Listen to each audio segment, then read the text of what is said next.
औज़ुबिल्लाहि बिस्मिल्लाहिर्रहमानिर्रहीम। आज हम सिविल इंजीनियर की इम्पोर्टेंट फील्ड सर्वेइंग के एक टॉपिक कंपास ट्रैवर्सिंग के बारे में बात करेंगे। जैसा कि नाम से ज़ाहिर है कि कंपास ट्रैवर्सिंग एक सर्वे करने की टेक्निक है, ठीक है, जिससे हम किसी भी एरिया किसी लैंड का एरिया फाइंड कर सकते हैं, ठीक है, उसके डिफरेंट एंगल्स फाइंड कर सकते हैं। अब सबसे पहले कंपास कंपास एक ऐसा आला है जिससे हम कोई भी एंगल फाइंड कर सकते हैं, ठीक है। जिस तरह हम नॉर्मल ड्राइंग के अंदर प्रोट्रैक्टर के साथ एंगल फाइंड करते हैं, सेम इज़ द केस सर्वे के अंदर हम प्रॉपर एक कंपास के ज़रिए एक एंगल फाइंड करते हैं। उस एंगल को हम बेयरिंग कहते हैं। सिंपली हम सादे अल्फाज में एंगल कहेंगे, लेकिन टेक्निकल टर्म में जब हम उसे बात करेंगे तो हम उसे बेयरिंग कहेंगे। अब सबसे पहले बात यह है कि what is the difference between angle and a bearing. Angle और बेयरिंग के अंदर जो बेसिक फ़र्क है वो है रेफरेंस लाइन का। एंगल के अंदर रेफरेंस लाइन जो है वो आपकी कोई फिक्स लाइन नहीं होती, वो आप अपने आप से बना लेते, ठीक है, और उसके रेफरेंस लेके आप दूसरे एंगल को फाइंड कर लेते हैं। जैसा कि इसके अंदर ये ओ ए किसी भी डायरेक्शन में मैंने एक रेफरेंस लाइन बना ली ओ ए, और ओ बी जो है वो उसके साथ एक एंगल बना रहा है थीटा।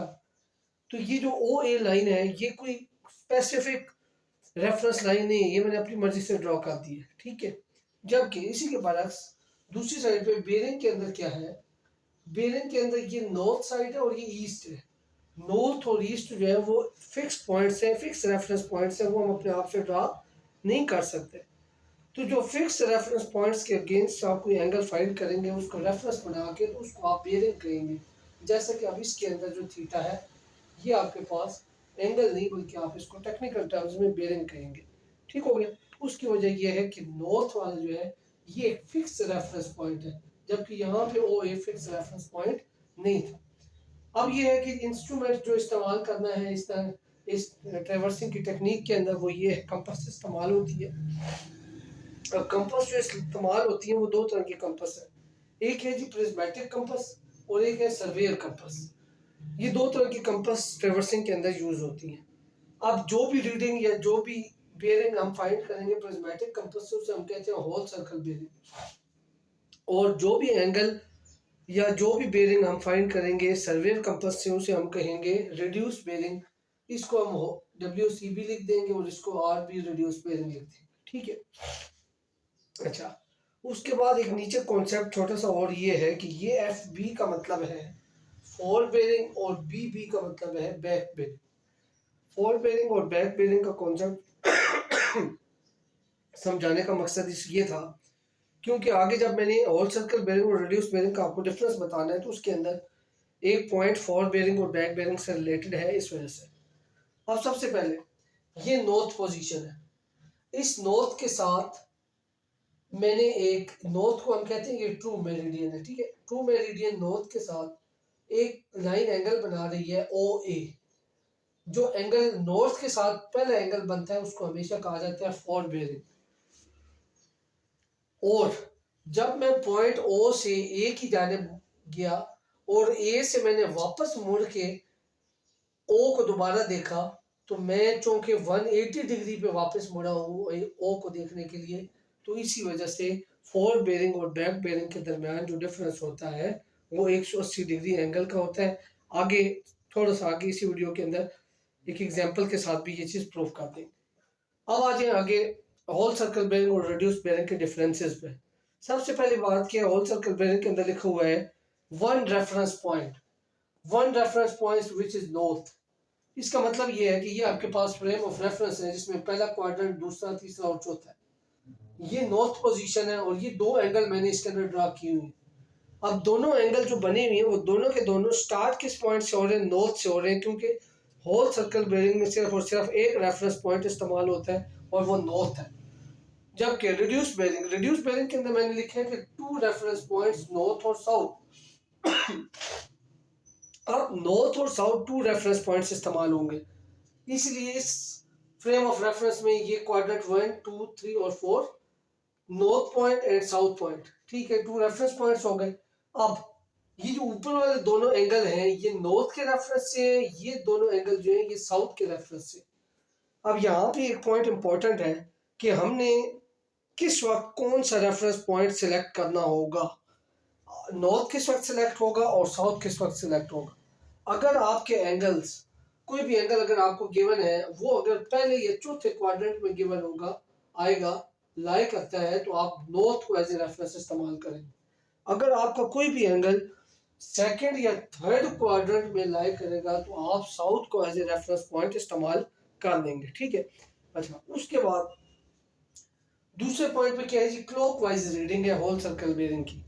ऊपर फिगर में जितने मैंने एंगल्स बनाए, दो एंगल्स बनाए और दोनों के दोनों क्लॉकवाइज मूवमेंट है, ठीक है। इसके अंदर आप एंटी क्लॉकवाइज मूव नहीं कर सकते, जबकि रिड्यूस बेरिंग के केस में आप क्लॉकवाइज और एंटी क्लॉकवाइज दोनों तरीके से मूव कर सकते हैं, क्योंकि उसके अंदर दो रेफरेंस पॉइंट्स हैं। इस वजह से हम क्लॉकवाइज और एंटी क्लॉकवाइज दोनों तरीके से रीडिंग ले सकते हैं। लेकिन ये याद रखना है कि हमेशा जो भी एंटी क्लॉकवाइज या क्लॉकवाइज की रीडिंग लेंगे वो हमेशा स्टार्ट या नॉर्थ से होगी या साउथ से होगी।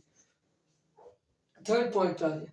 थर्ड पॉइंट के अंदर ये है कि जो भी रीडिंग होल सर्कल बेरिंग से ली जाएगी उसके साथ कोई डायरेक्शन लिखी नहीं होगी। डायरेक्शन का मतलब है नॉर्थ साउथ ईस्ट वेस्ट, ठीक है। ये देखिए जैसे कि 33 डिग्री 2 मिनट, इसके साथ कोई डायरेक्शन नहीं है। लेकिन जब आप रिड्यूस बेरिंग के केस में जाएंगे, यानी कि जब आप सर्वेयर कंपास से मेजर करेंगे, तो उसके अंदर डायरेक्शन साथ लिखी होगी 33 डिग्री 2 मिनट साउथ वेस्ट।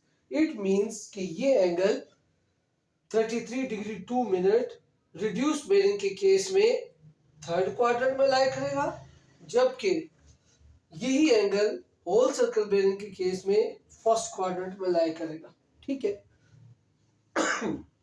अच्छा, उसके बाद point number 4, difference between fore bearing and back bearing is equal to 180 degree. जैसा कि पीछे मैं एक दफ़ा थोड़ा सा समझा चुका हूँ, अब दोबारा से आपको एक चीज़ समझा रहा हूँ कि ये नॉर्थ पॉइंट था, इस नॉर्थ से एक लाइन ओ ए जो है वो एंगल बना रही है, उस पहले एंगल को कहेंगे फॉर बेरिंग।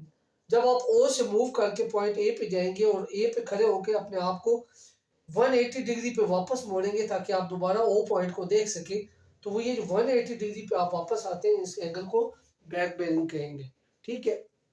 तो जब आप होल सर्कल बेरिंग की बात करेंगे, यानी कि जब आपकी रीडिंग प्रिज्मेटिक कंपास से ली जाएगी, तो उसके अंदर फॉर बेरिंग और बैक बेरिंग दोनों का डिफरेंस 180 डिग्री आता है। जैसा कि नीचे एग्जांपल में लिखा है, फॉर बेरिंग अगर आपके पास 320 डिग्री 12 मिनट है, इट मींस कि अगर आपका ये एंगल 320 डिग्री 12 मिनट है और आपकी बैक बेरिंग जो है वो 140 डिग्री 12 मिनट है, जब आप इन दोनों को आपस में माइनस करेंगे तो ये 180 डिग्री का डिफरेंस आ जाएगा।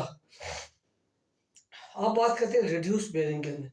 रिड्यूस बेरिंग के अंदर फॉर बेरिंग और बैक बेरिंग दोनों की वैल्यूज सेम रहेंगी, लेकिन दोनों की डायरेक्शंस चेंज हो जाएंगी। वैल्यूज सेम रहेंगी और डायरेक्शंस डिफरेंट हो जाएंगी। लाइक